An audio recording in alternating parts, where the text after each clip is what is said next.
Hey, everybody. Welcome back to Meta Perspective, where we go meta on ideas like insight, awakening, and reality.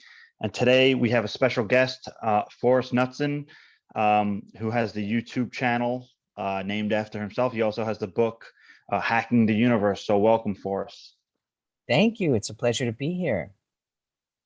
Yeah, I'm really glad to have you on. And as I was saying before, I found your work a few years ago because you were fairly openly and transparently talking about Kriya Yoga, which is something I appreciate because it's not spoken about as transparently. You might see some talks out there and they're very vague and they're more about the philosophy, but they don't get into the direct techniques like if people were going to practice.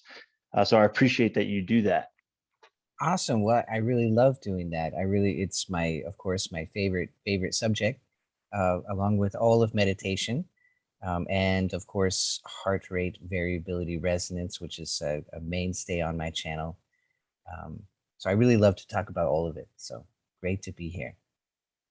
Yeah, and for people listening, how did you get involved in all this, the consciousness and meditation and what people call the path?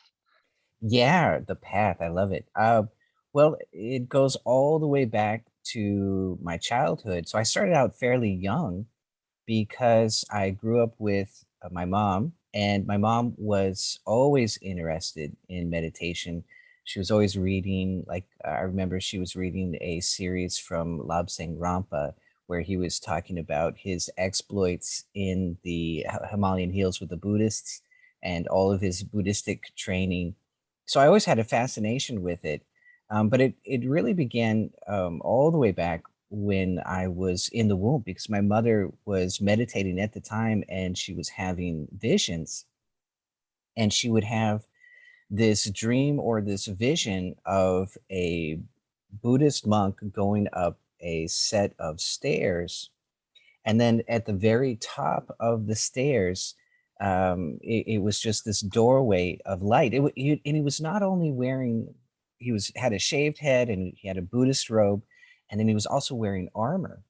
So it was kind of this cross between a monk and a warrior. So it was kind of this. And so anyway, the monk got to the light, and I was born at the same approximate time. So um, she told me that story. Now, is that was like a vision from my soul to her soul? I don't know, but it certainly would sound like it, right? If you were spiritually inclined, but psychologically, what that'll do to you when you're a kid is you're like, wow, I got to know about this stuff, and that's what Yeah. happened to me.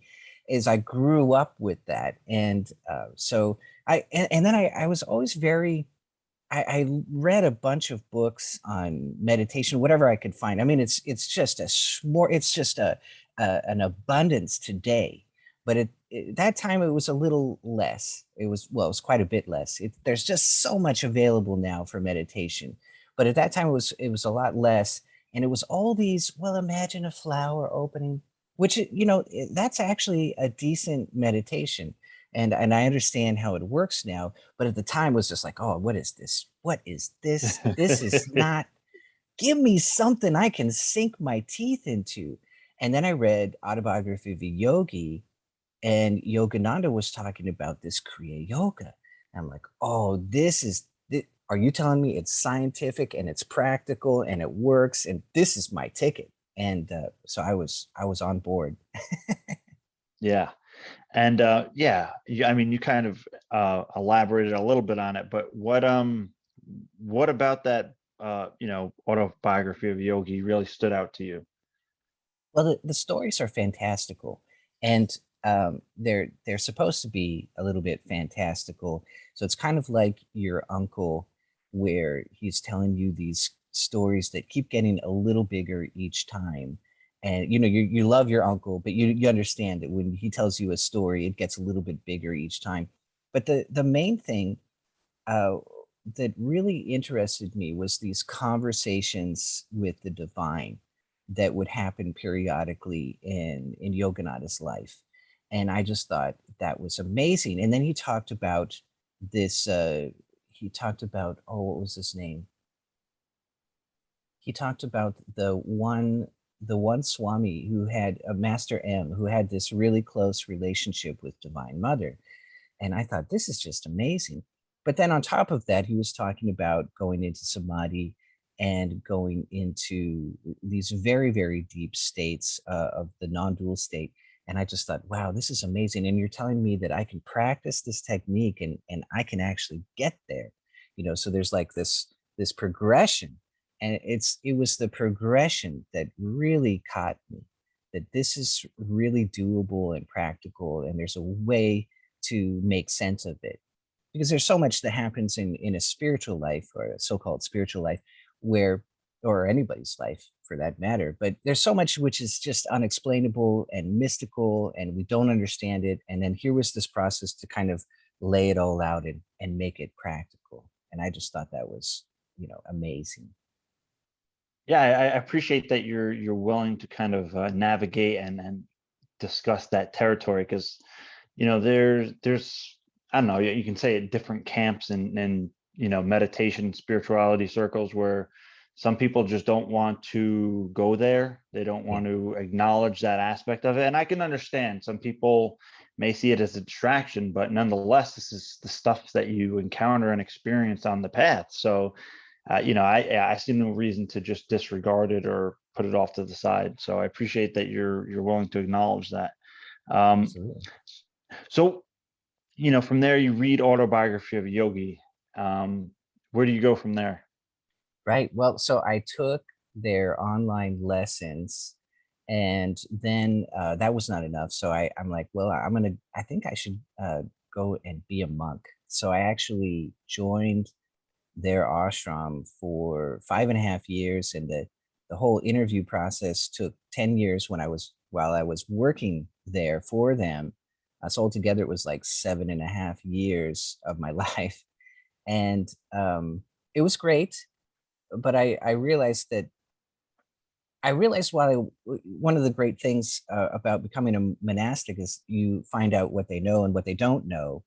And I realized that I was still going to have to come up with my own answers, that I wasn't going to meet somebody that would just, crystallize my whole life for me, which was kind of a fantasy that I had.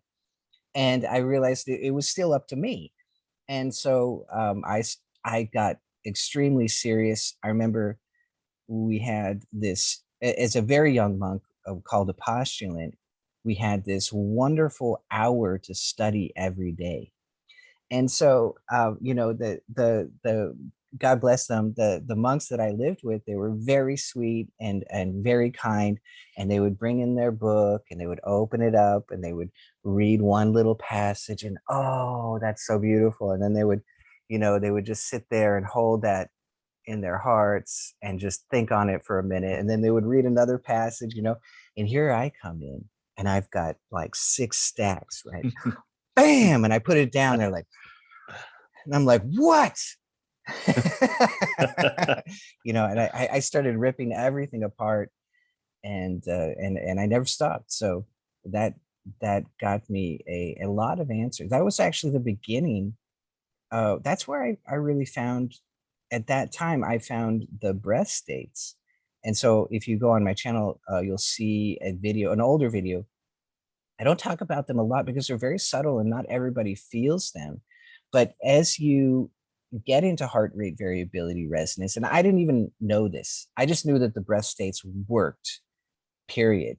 It took me another 10 years to find out and understand the heart rate variability resonance. But as you get into heart rate variability resonance, there are shifts that take place in your body. So I talk about the 4 proofs, because they are immediate. As you get into the parasympathetic system, the body has a reaction. So first of all, you have a galvanic skin response, and you feel that in your hands. Your hands get HHH, hands hot and heavy. They don't have to be hot. Warm is perfectly fine, but HHH, it works real nice, right? So HHH, that's one of your first proofs that you're in the parasympathetic system and your meditation is actually working. Doesn't matter what system you're using. If you have hands hot and heavy, you are in your parasympathetic. It's been activated. So I didn't know any of that, but they had this system where you could feel the breath as it went through your nose and other shifts in the body. So there's tastes in the tongue, and there's what is it? You might see a color, but the most gross part of that uh, progression was the flow of breath in the nose. And I'm like, well, this is the most reliable. So I'm going to zero in on what is the most reliable. And so I started getting really sensitive to the shifts of air in my nose. And I'm like, oh my God, I can actually feel these.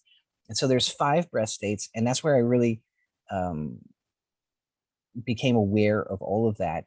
And it completely shifted my meditation. It was like, okay, I'm going along. And then it was just like, bam, just incorporating some of this biofeedback that was taking place already inside of the body. My meditations just shot up like crazy.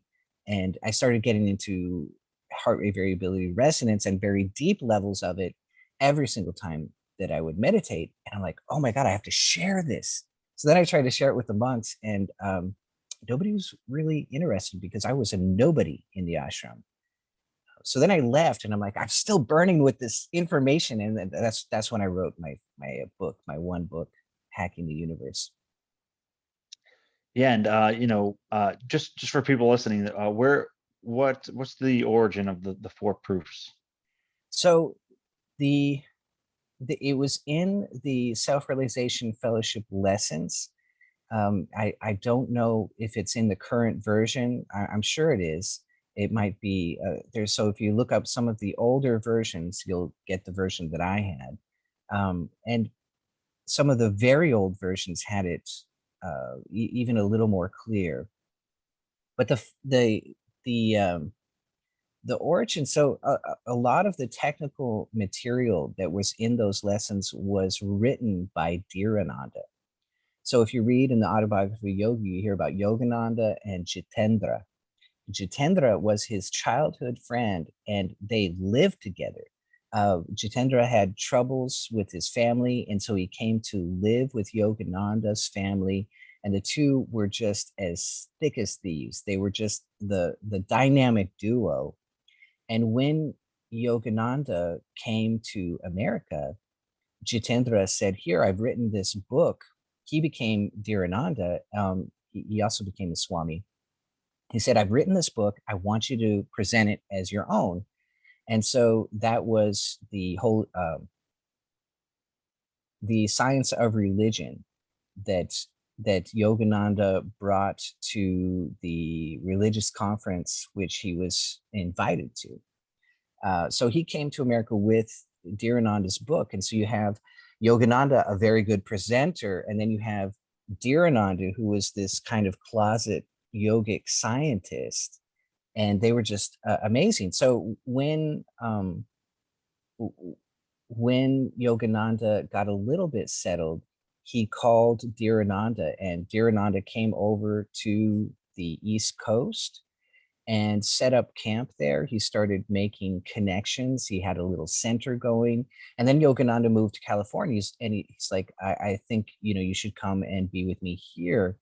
And Dhirananda dropped everything. He was all set up on the East Coast, and he dropped everything, and he came all the way over to California. He started doing Sunday services. He started writing, and all of that material which he created at the Mount Washington property in the Los Angeles area, all of that went into the lessons. So whenever you see, if you take their lessons, whenever you see something that looks scientific-y or very, very practical, that most all of that came from Dhirananda.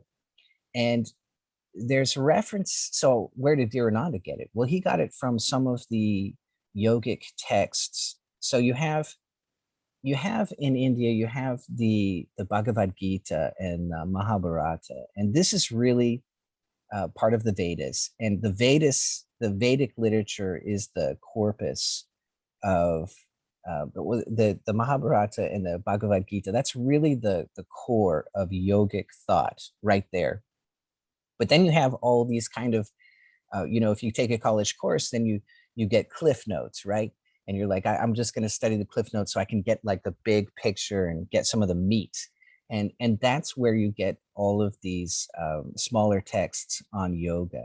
And so it's some of those texts which are very revealing. You get some of these different talks about Ketchery and some of the information, some of the Shivanite texts like that. So I believe he got it from there, from one or more of those texts.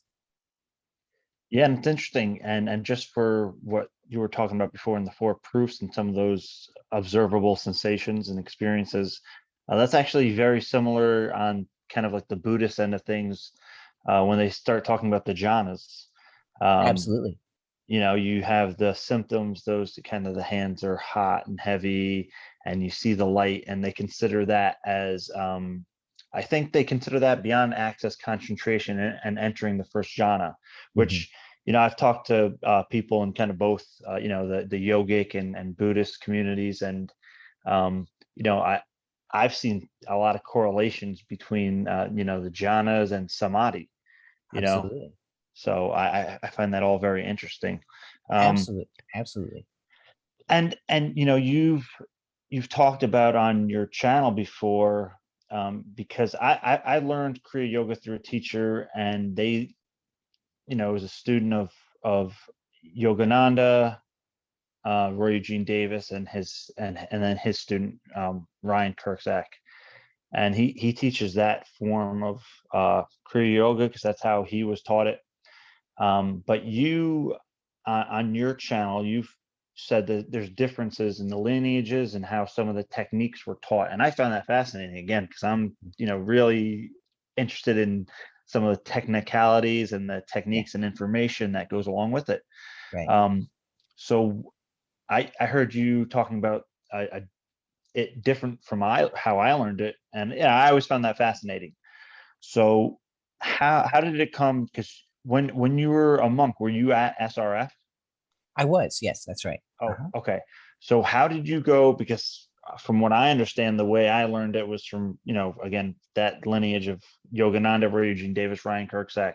How did you go from SRF? Did they teach you that at SRF the way that you talk about on your channel with the Om Japa No. and then, oh, okay, and then how did that come about for you? Yeah.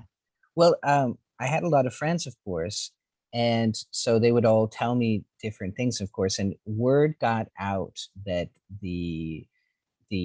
as as more and more Kriya yogis traveled to India, they found out from other lineages that Yogananda had changed the Kriya, which was really shocking when you were in the organization that I was in, and they would say over and over, we got to keep everything pure. We got to keep everything pure. We got to keep everything pure. And you're like, oh my God, we got to keep everything pure. And then to find out that, oh my goodness, it's not even the original, oh my God. So it was just it was really shocking to a lot of Kriya yogis and a lot of my friends.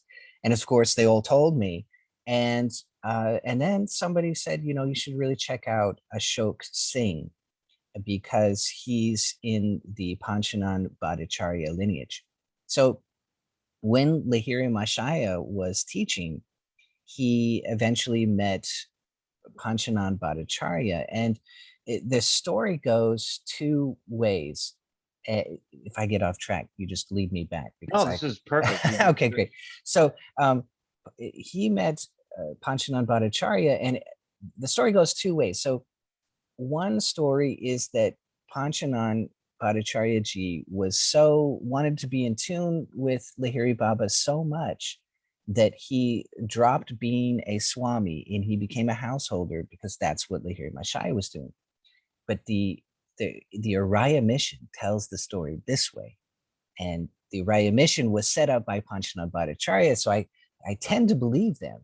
And what they said was that Panchanan came to Lahiri Baba and said, will you teach me Kriya? And he was a Swami at the time already. And Lahiri said, go and become a householder, get a job, come back, and then I'll teach you Kriya because this is a householder lineage. And so Panchanan Bhattacharya ji did that, and he got married, and he came back, he got Kriya, He got the job, and then he came back and he got to Korea, and then later he got married. Uh, but anyway, he did the whole thing. He did the householder thing, and got the Kriya, and he became so, zeroed in on it, and very focused, and he was a wonderful student, and he became the prodigy. And he was the only one that was allowed to distribute the writings of Lahiri Baba. And he started the only organization which was allowed under Lahiri Mashaya, which was the Araya Mission. And so he was really one of the very, very key students. And Lahiri Baba kind of retreated into retirement and started giving more and more students to Panchanan. So very, very interesting. And how did I get to this subject? What were we asking? Okay, so yeah, the difference in the techniques and the lineages yeah. from there. So how did yeah. Yeah, I'm sorry. Yeah, my friends told me, you've got to go check them out. And I kept hearing from different Kriya yogis that of all the lineages, the Panchanan Bhattacharya lineage seemed to be the most pure and clear in transmission. And so I went to see Ashok, and I was very impressed. And at the same time, I had a friend that had been traveling all over India and checking out every lineage that he could get a hold of and plying them with, question after question. And he came back and he told me the very same thing, that the Panchanan Bhattacharya lineage was the one. And then I also checked out all of the writings of Lahiri Baba that were available. And there in the questions and answers, which were published by his family, 108 letters, right? In those letters, he mentions not once, but over and over again, that Kriya Yoga without Om Japa in the chakras is tamasic. It leads to negative results. And so when I met with Ashokji and he explained the Kriya to me, and it had Om Japa in the technique of Kriya, not on a side, but in the technique, I thought, oh my goodness, here we go. This is and it's there were so many things that just kind of lined up. Also the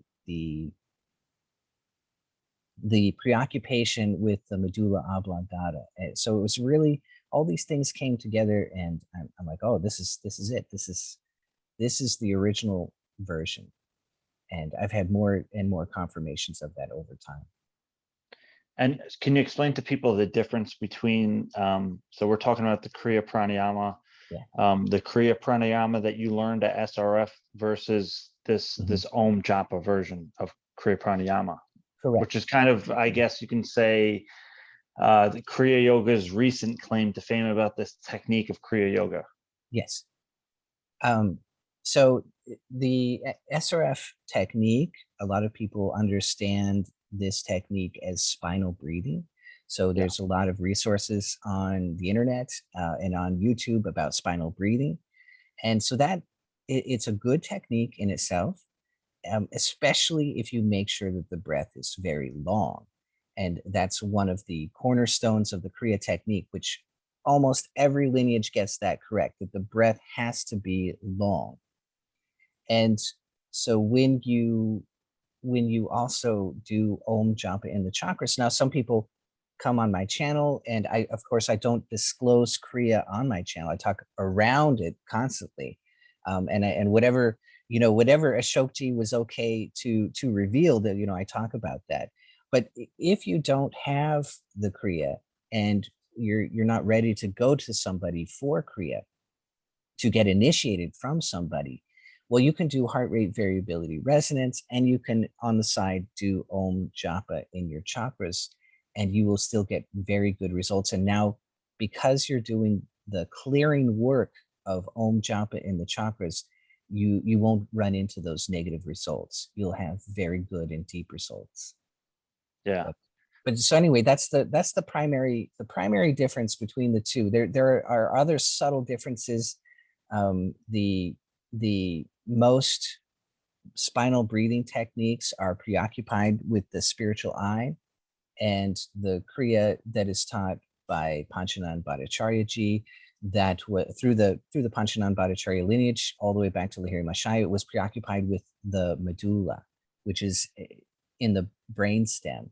And the way you Yeah. find your medulla is, I often teach, if you go like this very gently and you imagine your neck is a screw going into your skull, that's where your medulla is. And so Yeah. we're preoccupied very much with this chakra in the Kriya that I practice and that I teach, that I initiate in, because the medulla is so central to your nervous system. It's so central to the heart and the breath. It's a regulator of your heart rate. And so when you successfully find it, like with a little silly exercise, you just go like this and feel as if your neck is a screw going into your skull, and you'll feel this little bit of calmness come over you. So why is that happening? Well, it's happening because the heart rate is going down. Because when there's pressure on the medulla, it says, oh my goodness, there's too much pressure, so we got to lower something. So we lower the heart rate. So you feel this calmness coming over you because your heart rate, it's not huge. So if you're on a monitor and you're waiting for it to drop 5 beats, that's not going to happen. It's just this little thing, but it's enough to make you feel this calmness come over you. So the medulla is very central to the Kriya. Yeah. And again, I really appreciate that you kind of bring science into your work and how you present it, because again, there's more science than ever on meditation, and again, what you're saying. So for people listening, you mentioned it a few times here already, the heart rate variability. Yes. Um, just as a preface question, is that from heart math, or So I went to Professor Gevertz and I studied his material. And so he was talking about it, and I saw an interview with him, and I saw him presenting a monitor showing the heart rate variability resonance. And I'm like, oh my God, this is huge. This is it. This is what's happening when I'm doing the breath states. And here he has it very scientifically laid out. And so by making, and he was working with kids that had anxiety. So some young kids, if you've ever met a type A kid, they've got their whole life planned out, and they're like 6 years old or 5 years old or 9 years old. And I'm going to go to Yale and I've got to do this and I've got to do this. And they start getting stomach aches, and the parents don't know what to do. So I was in the professor's office talking with him about meditation and all of this, and he gets a call. And it's a mom calling about her son, who's one of these type A. They're great kids, right? But they're just a little anxious. And the mom is calling about, I heard you're doing this breathing or something, and I think that my kid would benefit. He has stomach problems. And he said, okay, I'm going to set you up with one of my students, and they're going to call you back. And it's like I get this call every day. And so all these parents were using heart rate variability resonance for their kids. And if it's easy enough for a kid to learn, you and I can learn it. It's not that hard. And the real trick to it is making the breath long. So we hear over and over again when we're talking about meditation, we hear deep breathing, deep breathing. And sometimes when somebody hears that, they think breathe a lot. And so you get people breathing a lot, and it's not really the correct kind of breathing. And so a better description when you're talking about meditation is to always say long breathing. Because when you breathe long, when you really maximize your in breath and maximize your out breath, make it very, very long, then you will almost always get into heart rate variability resonance. And so in modeling the professor, I came up with 3 rules. Make the breath under 7 breaths per minute. That's in and out. So under 7 breaths per minute. Then Get rid of the pauses, because sometimes when you pause, you can mess it up. And oh man, what was the third rule? Make the out breath longer. And that's probably that's funny that I should forget that. It's like one of the most important, Yeah. it's one of the most valuable rules. And it was in the oral tradition that I learned about Kriya from Ashokji. He said, always make sure that the out breath is a little bit longer at least. So that's part of the oral tradition of the Panchanan lineage. So you won't find that in every single Kriya lineage, but you will find it in the Panchanan Bhattacharya lineage. And the reason for that is that most of us are kind of out of whack when it comes to our breath and when it comes to our nervous system. We're a little bit stressed out and keyed up. And so if you maximize the out breath, make it a little bit longer, you are then accentuating the parasympathetic system. So I call it AMOL, AMOL, always make the out breath longer. And just that one simple rule is enough for some people. They'll come back to me and say, well, all I did was AMOL. That's all I did. And I got into heart rate variability resonance, and it was great. It was amazing. I couldn't believe it. It could be so stupid and so simple. And here I Yeah. am missing it my whole life, right? Well, okay, so this is a great question. That kind of like idea really to get into now is that obviously, if anybody looks up on the internet today, heart rate variability, you're going to find a lot of really cool stuff, like all the benefits, and how accessible it is. I do it every day, even just for a few minutes, if it's aside or before my meditation, just to do it, because again, you can feel almost like instantaneously, like, wow, I'm more relaxed and calm. And there's good science that they've been doing showing the benefits of that. But some people will say, well, what about enlightenment or awakening? Am I going to be able to do heart rate variability and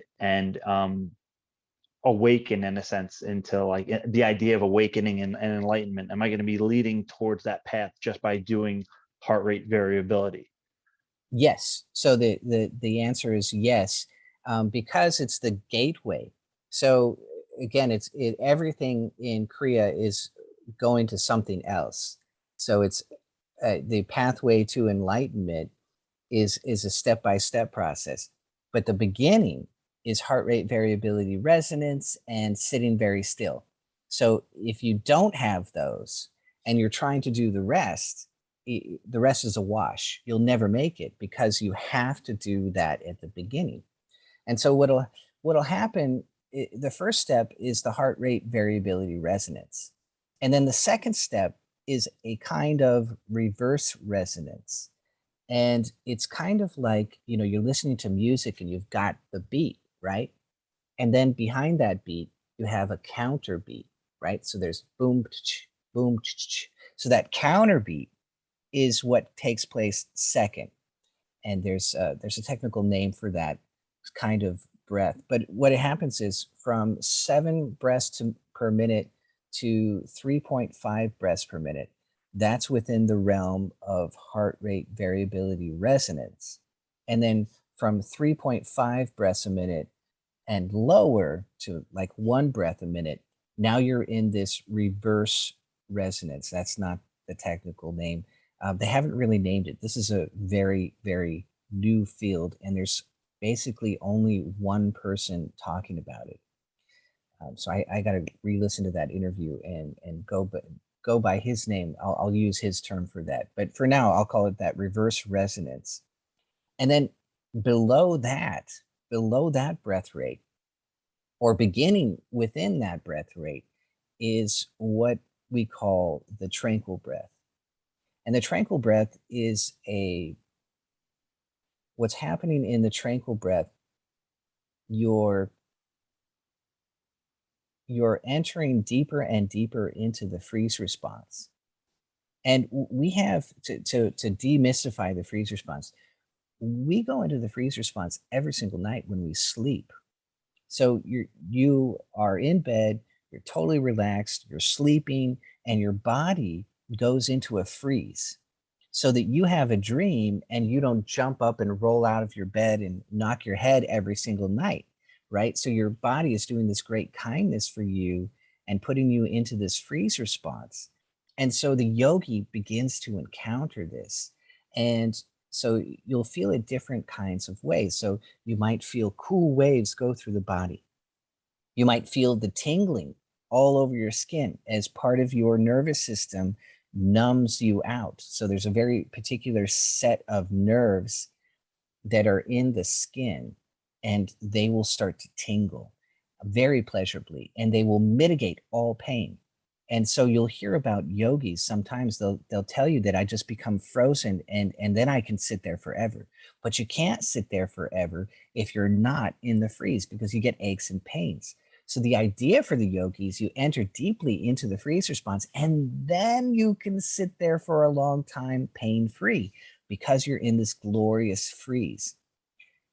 So there's tingling, there's cool waves, the whole body might feel cool, and then the body begins to numb out. So some yogis will say, my whole body, parts of my body got numb and I couldn't feel them. You'll start to get a displacement. So your GPS mental mapping of your body, which is an automatic process, gets interrupted. And so you might feel like your body's over here and your head is over here. And a lot of yogis will have that kind of sensation. Or maybe your legs are over here and your body's over here and your head is over here. It's so you start getting, the GPS starts getting mixed up. So that's also part of the freeze. And then your body kind of numbs out. And for me, my body, the best description I have for myself is that the body becomes ghost-like. It's like you're not a body anymore. You're just kind of like a ghost floating there as everything gets numbed out. But a lot of yogis tell me they feel very like they're numb. And I'm not talking about my legs fell asleep. That's something totally different. This is a sensation of the freeze where you're beginning to lose sensation in the body. And pretty soon you might feel like you're just a brain, and that's it. And that's actually a very, very deep state. So that's the freeze response. What were we talking about again? Heart rate variability and how it correlates with Oh, the yes, yes. idea of awakening. Right. The Which part. okay, Okay, go ahead. go ahead. I'll remember. Go ahead. No, I was just gonna say, is there in that lineage you were referring to that wasn't Yogananda's? I'm blanking on the name. Panchananda Um, Acharyaji. right. Hard to pronounce for me. Were there like levels of like stages of awakening, like in Buddhism and the Theravada tradition? You have the progress of insight and the four kind of main stages of like stream entry, all the way to arhat. Is there a correlation in the yogic and the Kriya tradition to that? Absolutely. So those are those are Patanjali's 8 steps of yoga. And Lahiri Mashaya was of a tradition that would skip the yama niyama and go straight to the 6 steps.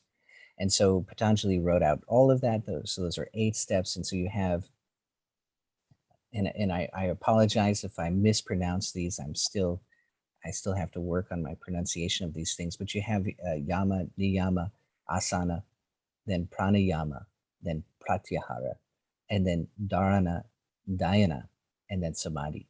So those are the 8 steps. And so it's the dharana is the concentration. So that's your access focus, right? And then the dhyana is the absorption into the deeper states. And that's actually a transition. So I think I'm the only one that says this, but that's actually a transition from the left brain into the right brain. So that's actually what we're experiencing, is this transition from the left to the right.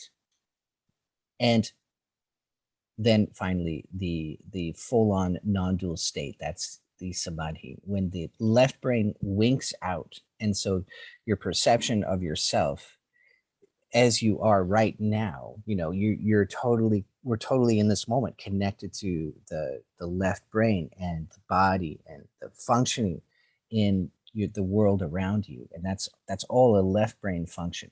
So that momentarily winks out, and you have a non-dual experience in the right brain. So And that's those layers. yeah, and getting back to the heart rate variability, you mentioned at least um, 7 breaths or under to really be able to embody the heart rate variability state, to experience the effects of it. How would someone ensure that they are able to meet that threshold of the 7 seconds? Perfect. Well, that's a great question, because now I get to plug my app, which is the Resonant Breathing App. And so we created an app. John Goodstart was my developer. So if you look it up, you'll see Resonant Breathing, and then you'll see John Goodstart. That's the correct app. He's the developer. He very kindly did that. And it's a wonderful app because all you have to do is follow with the little guy breathing. So you'll see his lungs filling up and emptying out, and you can pick your rate that will work for you. So you start with 7, then you go to 6.5 and experiment. If you have a little bit of meditation experience, as you do, of course, then you're going to find right away that you can go to maybe 5 or 5.5 or 4.5 breaths per minute. And it's fairly easy. You have that experience. If you don't, then you might find that the 7 breaths is a little more comfortable, or the 6.5. But most people are pretty surprised how fast 7 breaths per minute is. It's, for most people, it's a Yeah. little bit fast. And so they'll right away, after a little bit of practice, you might be coming down to 6.5 or 6 breaths per minute. But it's not a competition. And the most important, to make it work, to make the parasympathetic system come alive and work in the meditation, you have to pick the number which is the most comfortable for you. And that is going to give you the most success. So you hang out in that breath, which is the most comfortable. And then after a while, what will happen is you're like, I think I need something slower. And so you'll automatically go to something slower, which is now your new comfortable. And meditating with that, everything will slow down. Your whole body will slow down. Your mind, the body reflects back on the mind, and suddenly the mind is getting slower. And that's really what yoga is all about, is creating a low idle state in the body, which reflects back on the mind. Yeah, and so I want to throw a hypothetical at you because I guess both of us are coming not from the same perspective, but in a sense, like we before heart rate variability was popular or kind of well known, we were already into all the meditation stuff. So what about for somebody who is like coming into meditation now and they're like, wow, heart rate variability, let me try that. And they actually start with the heart rate variability and Yeah. they're like, what can I do? I got this great technique, it works. What can I do to deepen my practice? If they're So there's, coming straight, yeah, they have yeah, no experience in meditation, they've never read the Yoga Sutras or the right. Gita, and they found heart rate variability, it Yeah. works, and they want to deepen their practice. Yes. So use the Resonant Breathing app, and then while you're doing that, sit very comfortably. So you got to find a posture which is very comfortable for you.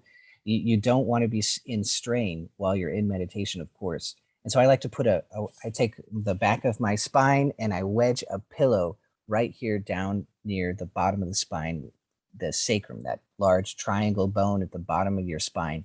I wedge a pillow right there, and that keeps me supported, and it doesn't put any pressure on any of my lungs, my rib cage. So to the back and the front and the sides of my rib cage, it can expand in every way. That allows me to make the easiest and most comfortable breath, deep breath, low in the diaphragm. And so when you begin, you might not be breathing in the lower diaphragm. You might be breathing up here in the chest. You can still get into heart rate variability resonance with that. Now, some people call it coherence. Resonance, coherence, is the same thing. Doesn't matter. So it's an equilibrium between the breath and the heart, which is taking place, and that's why they call it coherence or resonance. And so you want to very slowly learn to breathe a little bit lower in your stomach. That will help significantly. And you want to start to sit very still. So we have this rule on my channel called SVS, sit very still. And now, usually that's kind of difficult for a meditator, and they really have to work on it for years and years. But the wonderful thing, if you're starting out with heart rate variability resonance breathing, like you get the Resonant Breathing app and you put it in front of you and you sit there and you watch it and you breathe with it, well, you'll get into that resonance, and then it's very easy or significantly easier to sit very still. And that's going to deepen your meditation very, very deeply. So you put those two together, the heart rate variability resonance and the sitting very still, you marry those two, and all of a sudden you have a very, very deep, relaxing meditation. And then you just get to your deepest state and you keep coming back, keep coming back. The next thing that you can add in is to then sit. So you do your heart, maybe do some heart rate variability resonance. And then, Forrest talks about this Om Japa in the chakras. So next thing to do is to begin to learn to find your chakras mentally. Ashokji always told me, he said, never point to your chakras. Said, never point to your chakras. You have to find them with the mind. I don't want to see you pointing to your chakras. And the reason for that is you have to be able to find them mentally. It's not something that, you can just look at a chart and know where they are. You have to find them with your chitta, which is your heart mind. You have to feel into your body, feel where you think the chakra is. And so I have an older video called Finding Your Chakras Mentally. So you can follow that. It's a great way to find your chakras in the beginning. And then once you think you found the general area as best you can, it does not have to be perfect at all. A lot of Kriya yogis, when they begin the Kriya that I teach them, they get worried that it has to be perfect. It does not have to be perfect. You just do your very best.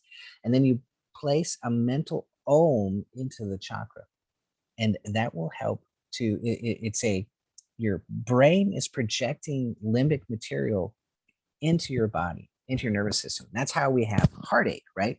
So we all have this experience of having heartache in the heart, or having fear in the gut, or having jealousy down in the second region of the second chakra area. So we all have that experience. And it's because the brain is projecting material into the nervous system. And so that's what we're oming into. We're actually oming into that. So we're oming into those locations that correspond with this projection from the brain. And it wipes it out, it cleans it out, and it allows you to feel very clear and eventually to feel very lifted up. And so you hear, he was lifted up in spirit, right? We hear that over and over again. He was lifted up in spirit. And that is the experience that you will have in meditation. Eventually, you'll feel that lifting up into the upper nervous system, and you'll feel the deep peace of the dorsal vagal because of the heart rate variability resonance. So we have three things here to answer your question: the heart rate variability resonance, the sitting very still, and the Om Japa in the chakras. And that will take you very, very deep into a wonderful depth right away. And for the Om Japa, is there a recommended number, or is there an amount of time you do it? Yeah. Well, I don't want to I don't want to tell somebody you have to do it this amount. I would rather somebody just come into it and kind of free flow with it and do what they think, and then see. So it's kind of it works the very best if you treat it as an experiment. So, okay, I think my chakra's here. I'm going to Om. I'm going to put a mental. I'm imagining that the vibration, or I'm feeling. You don't have to have perfect visualization for any of this. You can use your feeling, right? So I'm just feeling the chakra, and then I feel like I'm putting this mental Om into it, and it's dropping into the chakra. And then, so you feel now the chakra before and after. I felt it there, and then I put the Om into it. It feels kind of the same. Okay, do it again. Om into it. I felt it before. I felt it after. Maybe it's a little different. Oh my goodness. Maybe it's a tiny bit different. Okay, I put another Om in there. Om. Okay, now I feel. Oh, now it is. I definitely felt a difference. Now you're creating this connection. So you're not just doing Om, and okay, I'm done. Now you're actually creating this connection where what I'm doing is creating a result. And so now the Om Japa turns into another form of biofeedback. And biofeedback will always skyrocket your meditation every single time. So all these things, the heart rate variability resonance, the sitting very still, and the Om Japa, they're all forms of that you can create in them forms of biofeedback that will skyrocket your meditation. So do that in each of the six. So we've got the coccyx, the lumbar, the coccyx, the sacrum, the lumbar, the heart, the throat, and the medulla. Those six chakras are the safe ones to use. So we Om into each of one of those a few times at least, and notice if there's a shift. Notice if it creates a difference, and that creates the biofeedback. And that's what really makes it work. Yeah. And is it, getting to the heart rate variability as well, is there a correlation with samadhi and one of the stages of heart rate variability? So samadhi takes place outside of heart rate variability resonance. So we didn't get to finish Okay. our little talk about the breath. So let me recap on that. So we had heart rate variability resonance, and then we kind of have a counter resonance in these very low rates. And then and then after that, what takes place is the tranquil breath. And the tranquil breath is a product of the freeze response. So we talked about the freeze response that happens when we sleep. The yogi starts getting into that, and it alters his breath rate. So if you've ever watched somebody sleeping and they're breathing and you're like, can I tell that they're breathing? They're in that deep sleep state, and sometimes you look at them and they're like, I'm not sure that they're okay. I think I saw a breath, but you're not quite sure. And it's just these slow breaths, right? These slow, shallow breaths. Well, when it happens to you in meditation, that is the tranquil breath. So it's this very shallow breath rate. It begins, it's a little bit fast. And then over time and practice, it gets slow. It also depends on how much we've eaten. So if you've eaten a lot, everything's going to be a little more active in your body, right? Because your metabolism is going, your elimination is going. So if you fast for 3 or 6 or 12 or 16 hours before your meditation, you're going to have a slower breath rate, you're going to have a deeper meditation automatically. And so you get into these deeper and deeper tranquil breath rates. So there's a fast, shallow breath rate, which happens automatically. You're not trying to create this. It's something that just happens. So you're very, very tranquil, and you're just witnessing this take place. And then you get into this tranquil breath, which is a little bit slower. And then you get into this tranquil breath, which is really long and slow. And that's usually what is associated with breathlessness. Now, I talk about breathlessness Right. as Yeah. it's a mistake to think that way. It's better to think of everything as just a product of the tranquil breath. You get this really, and it gets so long and so slow. You're like, oh my God, where's my breath? Because it's so slow, you can't really notice it. And so that's deep enough. And that's where, with that, and also with the freeze response, and with that raising of consciousness back into the brain, now you're at a point where the mind can expand and go into absorption. And so this transference into the right brain. So Yeah. that's where the samadhi takes place. It takes place in those three conditions: the tranquil breath, the freeze response, and the ascension of consciousness back into the brain. Yeah. And that's almost something like a quantifying of samadhi. Yes, yes, Yeah, right. absolutely. Took That'd me be a for, really cool video. oh yeah, quantifying. I love it. Absolutely. And yeah, I find all that information really helpful. Um, are you working on any current projects right now? Yes, I'm going to have a training on how to that I'll release, on how to speak with your higher self.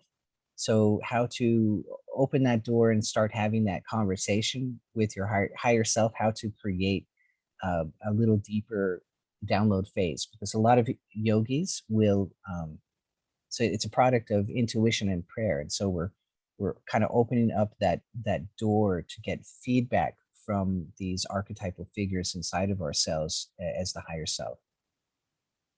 Right. And for people listening, this has been a wonderful talk. Do you have any parting words or advice for the audience? Absolutely. Come check out my channel and download the Resonant Breathing app, put it on your phone, and then try it out for 5 minutes and see what happens. It's really wonderful, and I think you'll love it. Yeah, and I'm going to have the links in the description for people watching this on YouTube. And Perfect. you basically said it, but very quite specifically, where can people find your work, your website, YouTube name, and Sure. So look up Forrest Knutson, FORREST KNUTSON. That's my name and that's my channel. Let's see, what else could they find? They could put in Lahiri Mashaya and the 3 knots. That's a fun video that would get you to my channel. And I think that's one of my main videos. Yeah, that's it. yeah. And I actually, speaking of that really quick, I remember, that I saw that quite a while ago, and that video, that was actually the first time I'd heard of that too. And Awesome. I was familiar with Lahiri Messiah, but that was the first time I had actually heard of that. Does that go back to your lineage, or was that from the SRF lessons and stuff? No, that goes back to my lineage, and it's also in the writings of Lahiri Mashaya, and also his students would talk about 3 knots. So it's part of the oral tradition, and it's a it's a reaction during meditation that happens very very often. So it's not something that has to happen. Well, it has to happen internally, but the experience of it is different for different people, so you don't have to experience it. You can be something that happens in your subconscious and you're not quite aware of it. But what will happen is you'll get these experiences. So a lot of people get like a magnetic sensation at the spiritual eye. That's the first one. And then you get this feeling like I'm not a body, I'm just this flowing energy. So you start feeling things inside of the body that you wouldn't normally feel. So all of the Kundalini experiences fit within that category of the heart opening and you feeling these things inside of the body. And then the third one is this spiral. And that's the one that really got me onto this whole thing. Is I was meditating and it felt like God was taking my room and just spinning my room. I was in the Pashland ashram at the time, and I started feeling this spinning. And I actually opened my eyes to check and see if my whole room was going like this. Yeah. I didn't know what was going on, and I asked monastics and I researched, and I couldn't. It took me forever to find it, and finally I found it. I'm like, oh my goodness, this is humongous. So Yeah, I'm gonna also link that video in the description for people. But I have one more question. This is kind of a one-off question because I have another channel and podcast, and I like to ask some guests on this channel as well. Where does the subject or the idea of UFOs fit into your perspective in the whole spiritual practice? um, that's really interesting. I recently saw a lady that went on Joe Rogan's podcast, and I thought it was an amazing story about. So there's actually two answers. So one is that woman's answer. I think her book is worth reading. She talks to somebody who was in the military who was part of a program, and she reveals her dialogue with that military officer who was on his deathbed and wanted to get some things off of his chest before he died. So I think that's worth reading. The other part is that there is pressure that comes up from the pressure of the Tatar. So you have these yogis, right, that love to go into the Himalayan mountains. And it's so funny to me. I actually wanted to make a video about this. It's a cheat, and I mean that in the way that I would use it as well. So it's a wonderful cheat to go into the Himalayan mountains because, first of all, the air is different. So it's going to increase your white blood cell count, and it's going to change how you deal with carbon. And so all of that is really wonderful. So if you go hiking, you go way up in the mountains and then you come back down, you go up and you come back down, it really helps your meditation. practice. But also those tectonic plates coming together and pushing those mountains up, it creates this pressure, this magnetic pressure, and it actually pushes your consciousness up the spine. So you go into the mountains and isn't that great? So you go Yeah. into the mountains or you go into some of these key areas and it actually pushes your consciousness up. And so you meditate that much faster because of it. You have these ascension of consciousness that much faster. So it's this really wonderful cheat. And we have in California this place, Todd Murphy talks about this in one of his books. And there's a city in California where we have some of this pressure taking place. And in those areas where you have all of this pushing up of energy, you also get a lot of ball lightning, and you also Yeah. get a lot of visions, and you get a mass of UFO sightings that take place Yeah. all the time. So what is it? Is it acting on your consciousness? Is it ball lightning? What are all the viewings? So I think those are two of the very best answers. Yeah. All right. Very interesting. And again, Forrest, thank you so much for coming on. I appreciate your time. Everybody go check out Forrest's YouTube channel, and I hope to speak to you again soon. Beautiful. Well, thanks again for having me. This is a lot of fun. Definitely. You take care, buddy. You too.